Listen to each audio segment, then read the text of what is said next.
Really, just sliding it, just slow pops. Look at those fish, look at him, he's beautiful. Aggressive, big eye for night feeding. Beautiful, strong tail, nice fins. Look at that color. So let's get him back in the water. Can't wait to catch another one.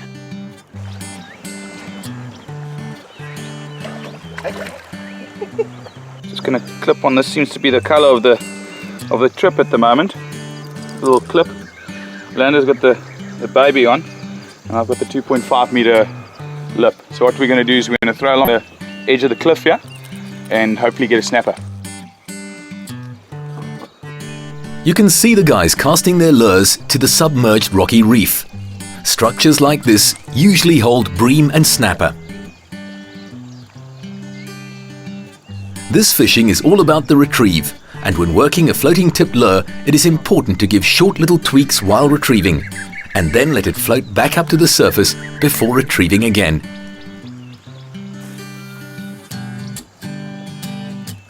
What you are trying to achieve is to make the lure look like a wounded baitfish struggling along. Lennon, there's something chasing you there. Still on you. As Lando's lure came over the reef, it was attacked by a river bream. River bream love structure and are usually found in shoals. They are highly aggressive feeders and will attack just about anything that moves.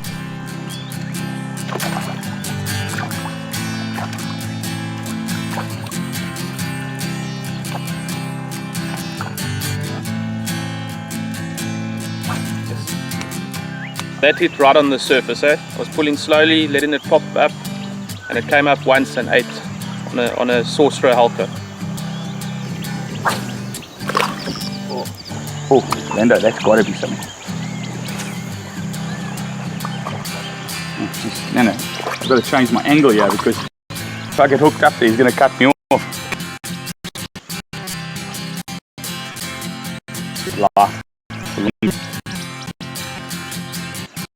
Makes it very tough fish.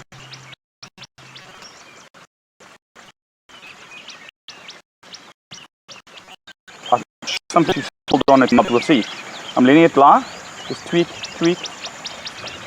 Let it lie. I know there's a bone in my line, but there's nothing I can do because there's a bit of wind. Come on, baby. Chad was right, and a cheeky bream followed the lure, waiting for an opportune time to strike.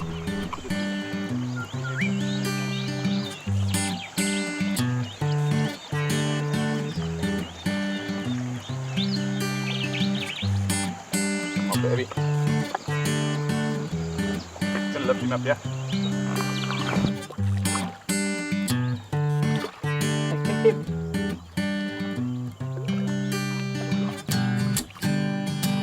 There we go. Bit of a high little, we've got it on a cliff where we're fishing, and then we've got to go down to the water. So the snapper's a hassle, but the bream you can just lift up on because we've got fluoro leaders. But like we said just now, we've tried all the colors. But this color in this color of water is just brilliant. Look at that fish. Little yellow fins. Strong little fish for such a small one. But incredibly fun to catch because you hit them on the surface the whole time. Yeah, once you've got that take, and he swirls at it, don't reel it, just leave it there at least for 3 or 4 seconds. It absolutely drives them mad. As soon as you tweak it the next time, he smashes it, and that's very important. If you pull it away from him, he loses interest straight away. So don't follow it that far. Okay. Moving further to the wider area, they searched for structures such as submerged trees and rocks. Oh, jeez, it's a big fish, Lando. Is that not a massive bream? It's important to work your lure over the same area a few times, as bream won't always strike on the first cast. This structure makes for a perfect bream holding area.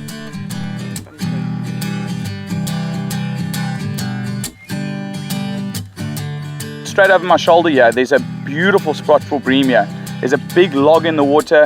It's probably about 6-7 meters long. And I bet you if I give a throw over there, a little slow tweak, I'm going to get a bream. But that's what you're looking for in these Transkei rivers. And it's so nice that you can just walk the side, look for that structure, and most times you'll get a fish. So let's have a cast here quickly.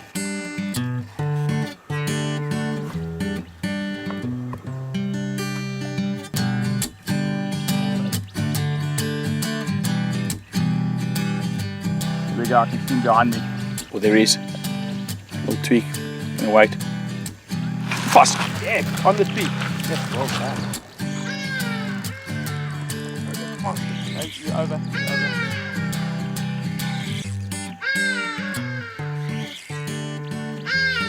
Now I can relax. Hit me on the tree there. They try and cut you off. But I mean, with the braid, you can see I was holding my spool when I was doing that. Just so you couldn't take any line.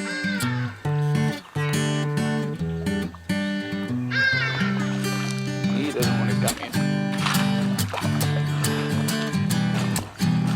We've got a fantastic log in the background there. Telltale Bream area. Threw about 5 meters over it, which is a little bit difficult sometimes. He hit me on the back. So then I hold my spool so he can't take any line and force him up. But beautiful little bream. And the mirror is doing the job at the moment. I see my putch just changed to 1, so I think he might catch a fish now.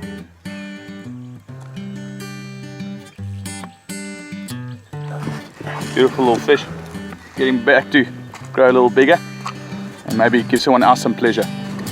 There we go, fella. Just lying like that. Look at that. He's in just as good a nick as when I got him.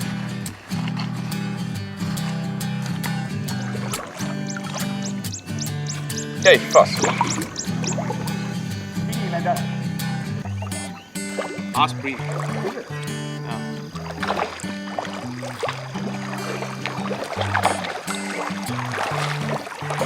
Let's just land him over here.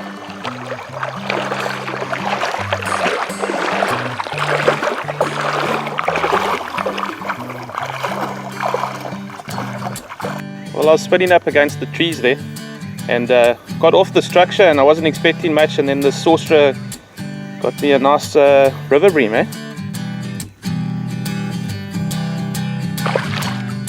Transkei rivers are amazing in that you come to a section that looks like it ends, and then when you explore a little further, you find it still goes on for miles.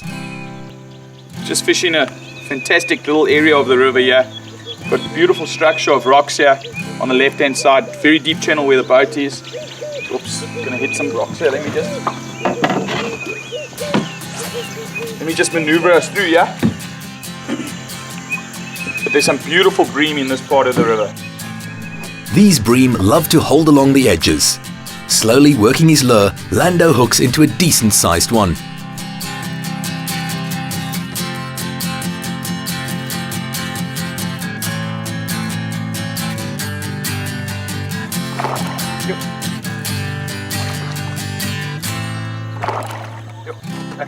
Good size bream.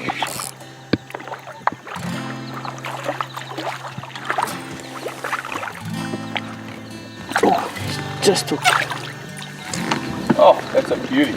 This is a Alcock sorcerer. We've been trolling up and down here now, so I wanted to use a smaller lure, and this Alcock did the job. Beautiful bream, eh?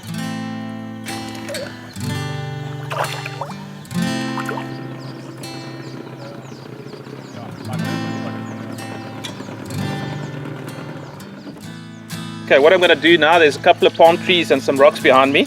I'm going to throw this Alcock sorcerer. It's olive on the top and clear. And I'm going to see if I can catch a snapper, maybe a bream, and let's see what happens.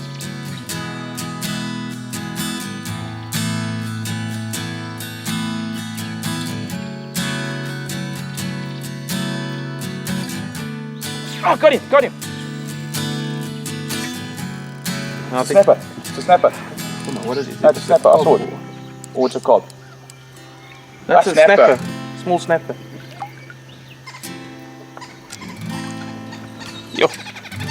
They still fight for little fish, eh? Awesome. Jeez. Well done, Linda. Yeah. Okay, I was thrown up against the palms here behind me, and I was throwing a sorcerer Alcock, and the snapper came out quickly, ate the sorcerer, and landed a few minutes later.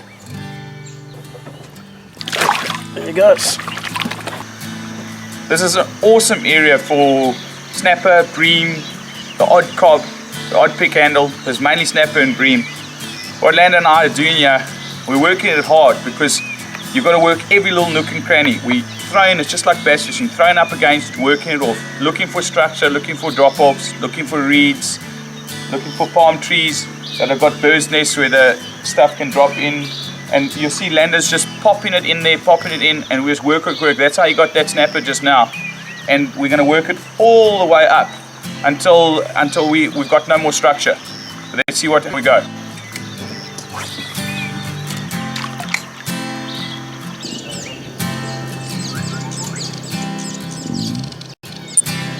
This type of thing is very similar to bass fishing, and you need to make sure of accurate casts. Otherwise, you'll spend a lot of time taking lures out of trees.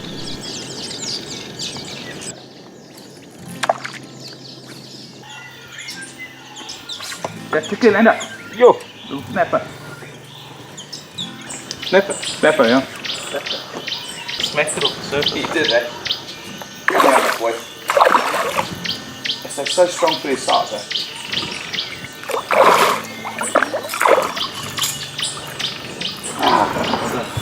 This beautiful little fish, he hit me on the surface. I was straight down the middle of the pool. Just tweak. One smash. Smashed it fast on a Strike Pro. Lovely fish. Look at that. Let's get him back in the water. Catch him another day. Look at that. Beautiful. Come on. Ah, sorry, Dean. Got the fin in my hand there. My fingers, look what they're looking like now. We've caught so many fish this trip. I'll tell you what, they cut, they bruised, but we can rest at home.